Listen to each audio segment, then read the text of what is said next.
the Islamo-Marxists have already started marching in other cities, not just rejecting Israel's backlash, but Israel's legitimacy. Mm-hmm. It is horrifying that every country, when they have been attacked, it's fully accepted that you can retaliate in any way disproportionately that you can. In fact, in several of the wars, American generals said, our goal is to go out with all the force we have to crush our enemy so they can't even dream about fighting us again. So nobody talks about proportionality except Jews. Anyone who talks about proportionality in war, when it comes to Israel, is simply an anti-Semite, is simply a Jew hater and an Israel basher. So when these marches take place, in Los Angeles, they had, after a Muslim march, they had jeeps hunting for Jews that they could beat up, and in fact beat up, after finally getting caught and being brought up on charges, they got light sentences. The fact that you have maybe a dozen overt Jew haters in Congress, and I'm talking about just the fact I'm stating, the Democratic Party, Ilhan Omar, Cori Bush, Rashida Tlaib, Jamal Bowman, and others, and you haven't had the leaders of the Democratic Party publicly condemn by name these Jew haters, has given strength and encouraged the Jew haters around America. They see that there's no real consequence to the Jew haters in Congress. That gives them strength that they're not really against us, they're really with us. This is a big problem that we have not gone after these people. So what would you say has happened to the Democrat Party vis-a-vis the left, where the Democrats used to consider themselves centrists? Well, Democrats used to be extremely supportive of Israel many decades ago. I can't explain what happened.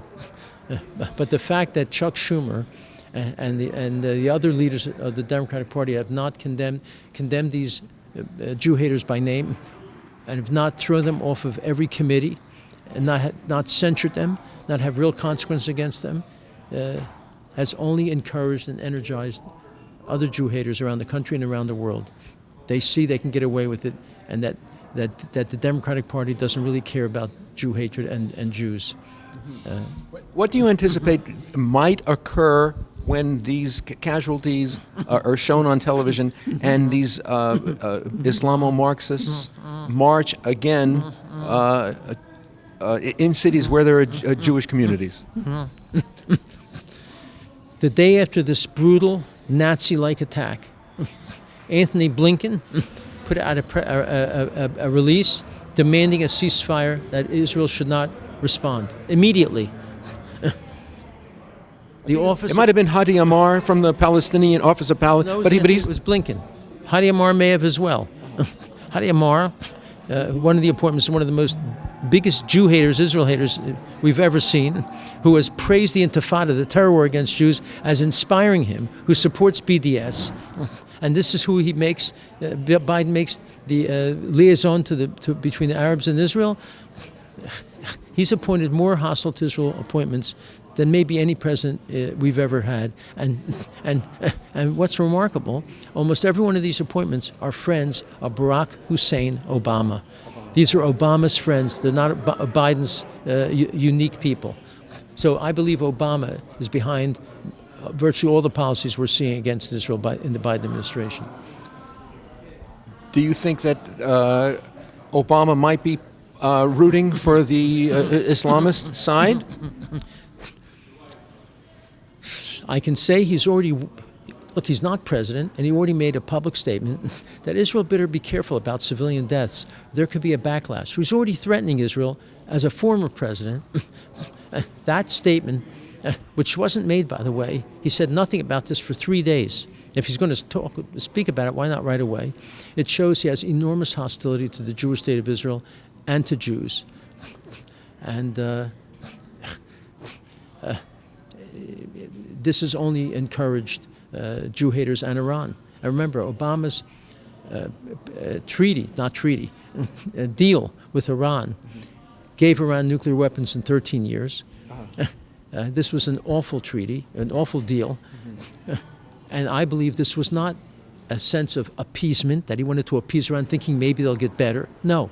I believe this was intentional, to strengthen Iran so they can get nuclear weapons, so they can do really awful things to Israel and the world. I believe this was intentional. No one is so stupid as to think you can appease these mullahs. Do you think that the Democrat Party has been compromised by these kinds of malevolent foreign influences? Look, I'm the head of a nonprofit organization. I really can't make statements that seem too political, so I can't respond to that. But if you want to go have a drink, I can talk privately. At the bar. Yeah. What about, you passed the bar exam, what about in 2019, the British Jews who traditionally voted for the Labour Party, once it was led by Jeremy Corbyn, who's an anti-Zionist, and you can call him an anti-Semite. If you oppose Israel's existence, you hate Jews. I assure you, if you oppose Italy's existence, you hate Italians.